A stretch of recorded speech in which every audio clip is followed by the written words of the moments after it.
Do you feel the vibes?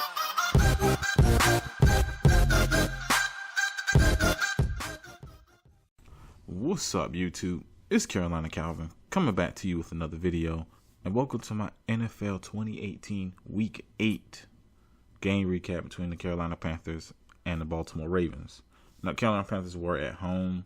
They pick up a 36-21 win, and let's be honest, to get them to 21, that was pretty much Lamar Jackson. It was garbage time. All the starters got taken out the game, so you can essentially say it was 14. But Carolina, for the most part, dominated this game. It was close early, with Baltimore getting on the Carolina Panthers early with the Collins run. But really, outside of that, the Baltimore offense struggled. And once the game got out of hand, it eliminated their running game and put the ball in Flacco's hands. Now, his receivers had some drops, but he had some boneheaded throws in this game, especially the first interception. Let me get into the numbers, then I'll pretty much talk about what I saw in the game. Joe Flacco, 22-39, 192 yards is his passing. 22-39, 192 yards, 1 touchdown, 2 picks. He was sacked twice. Surprisingly, the Carolina Panthers seemed like the team that was able to get more pressure on Flacco than the Ravens were able to get pressure on Cam Newton. Joe Flacco, like I said, he had some guys had some drops. He had some penalties.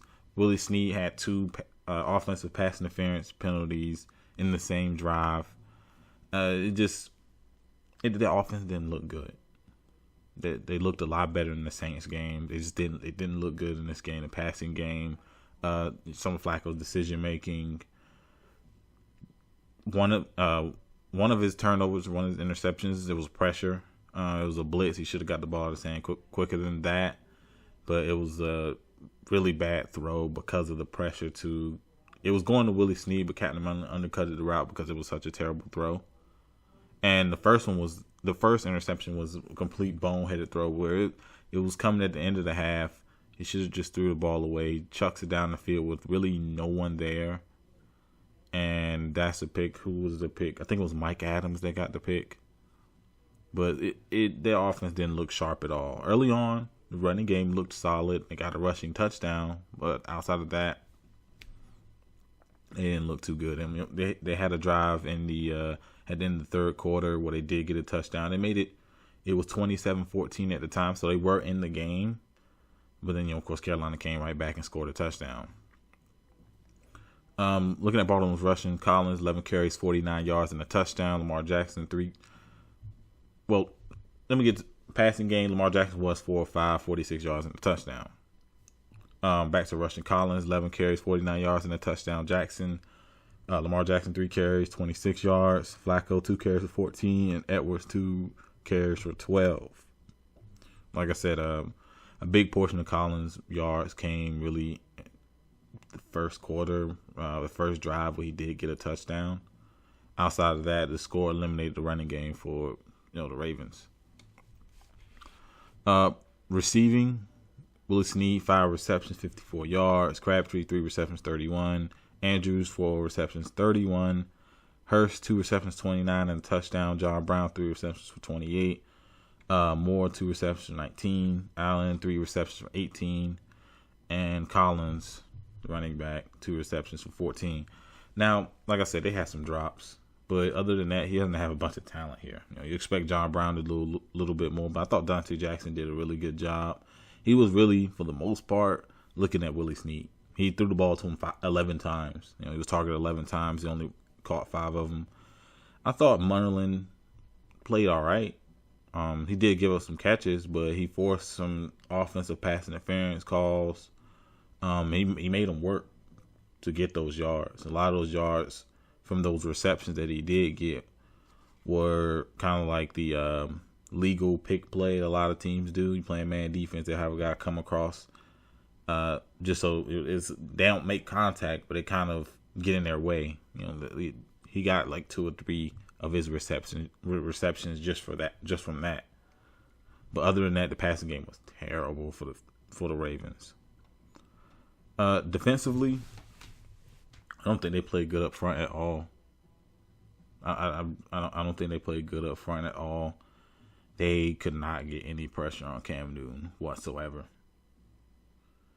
And they did okay against the run, but you can't get pressure on the quarterback. You're doomed. And in today's league, you're doomed if you can't get pressure on the quarterback. And that's a problem I always pointed out for the Panthers. And it was definitely a problem for the Ravens, seeing that coming into this game, the Ravens had 27 sacks. I believe it was 27. They had 27 sacks coming into this game. They had 0 in this game. Barely any pressure.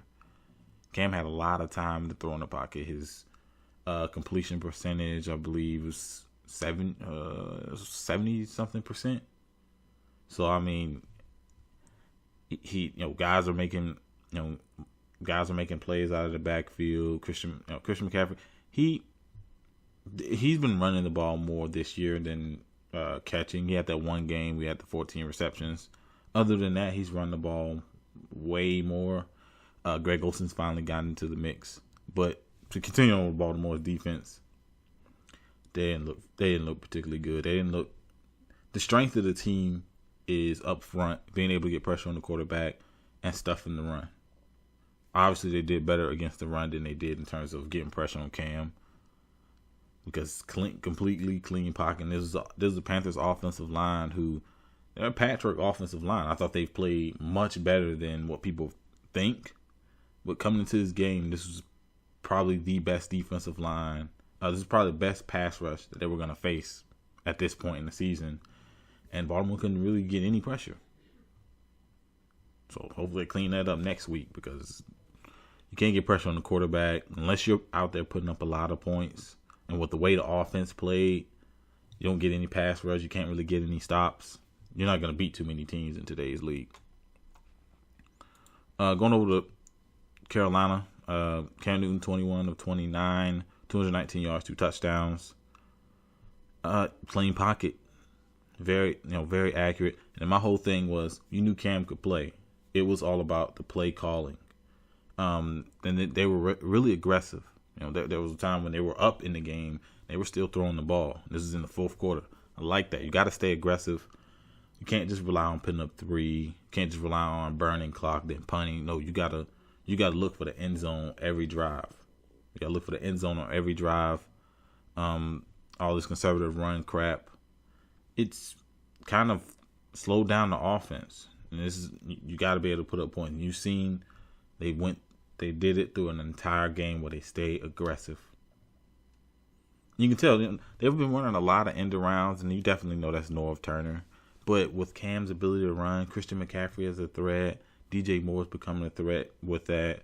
Curtis Samuel, you already know, can do that. Curtis Samuel's had a couple of touchdowns this season from like end arounds. But because you have so many guys who are a threat, it's very hard to stop, because Cam could keep it, he can hand it off, or you have the end around. So that's a play that's worked very well for them, just because of the personnel, because of Cam's ability to run. Carolina rushing Cam Newton, 10 of 52, 10 carries, 52 yards and a touchdown. Christian McCaffrey, 14 carries, 45 yards and a touchdown. DJ Moore, 2 carries for 39. CJ Anderson, 5 carries for 20. And Hanky let's not even point it out. They ran the ball 33 times, 154 yards, and 2 touchdowns. And like I said, every week Cam always makes that look really good. And even without Cam's numbers, they still have over 100 yards and a touchdown.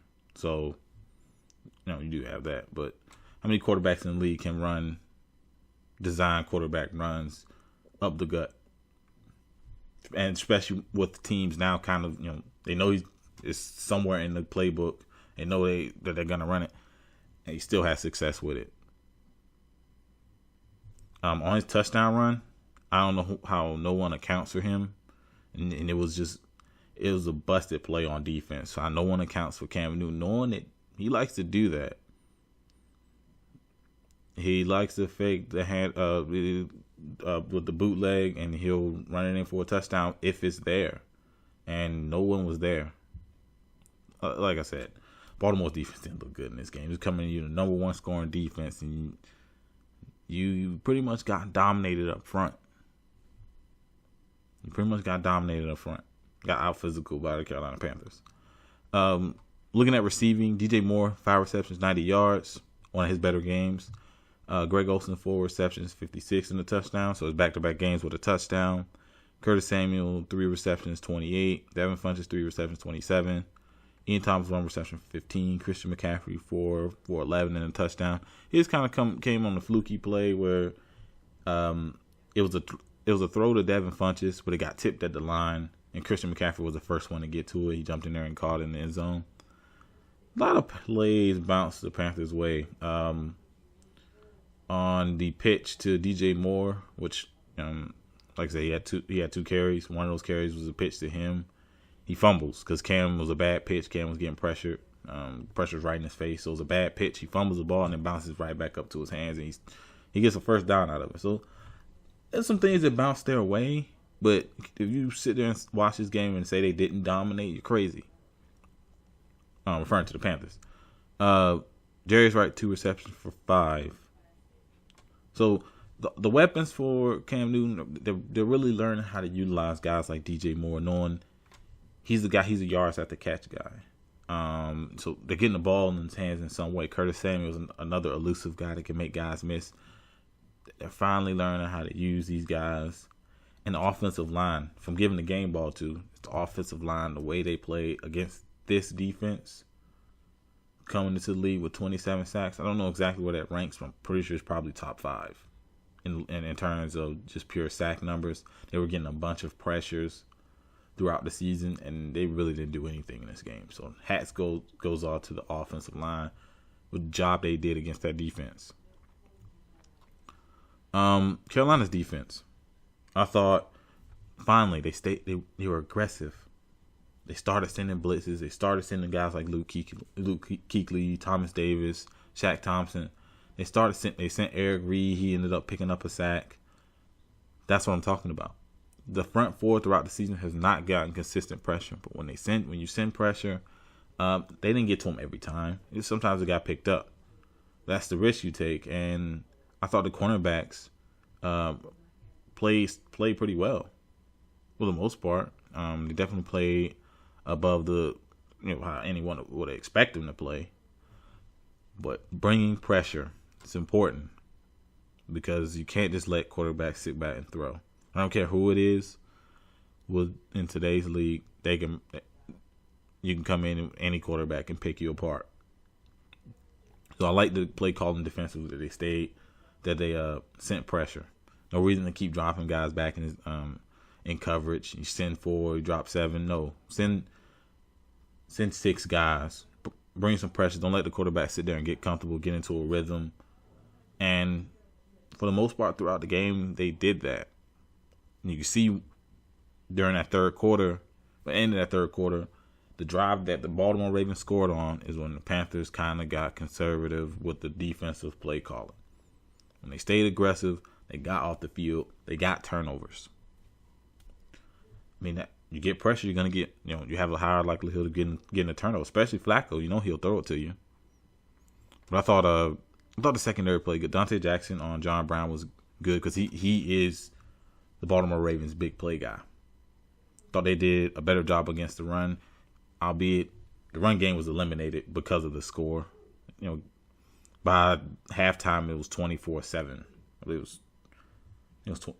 halftime it's 24-7. Completely eliminated the run game at that point for the remainder of the game. But I do like the play calling. Thought the guys made some plays out there. Like I said, as long as they don't stay conservative, you got to send pressure. They're no longer at a point where they can just, there was always a point with the Panthers teams. They could rush forward and get after the quarterback, and that's what made those defenses so great. But now, secondary is a little bit better. Not great. Send some pressure. Because you got to be able to get pressure on the quarterback just because covering these receivers in today's league, especially the really, really good ones, impossible. But getting to the team stats really quick. Baltimore Ravens were 6-12. Carolina Panthers 6-12 on third down. Baltimore had one of the better third down defenses. Total yards, Panthers had 386, and I believe Baltimore, I can't remember exactly how much Baltimore was giving up. They weren't giving up a lot. Baltimore had 325. Turnovers, Baltimore had 3. Not going to beat too many teams with 3 turnovers, man. Because I do remember they did have that fumble, but you're not going to beat too many teams with 3 turnovers. And time of possession, before I get into time of possession, penalties, 9 penalties for 68 yards for Baltimore and 4 penalties for 30 yards for Carolina. So penalties, turnovers, just missed opportunities, drop passes, boneheaded decisions by Flacco, just bad defense. You know you got to account for guys like Cam as a runner, and you don't count for him. But time possession, Carolina Panthers 34 minutes and 1 second. The Baltimore Ravens 25 minutes 59 seconds. Obviously, what factored into that was Panthers pretty much trying to burn clock at the end of the game. Heading into next week, Carolina Panthers play Tampa Bay. I think it's in Tampa Bay. Could be wrong. Baltimore Ravens head to Pittsburgh, a Pittsburgh team that's finally starting to play good, as we expected. So, and Baltimore's dropped their last 2. So if they want to win that division, this is a big one. I believe they have Cincinnati after that. So if they want to win this division, 2 really big division games coming up. These last 2 losses have not helped them. But if you like this video, hit that thumbs up button and subscribe. Thanks for watching.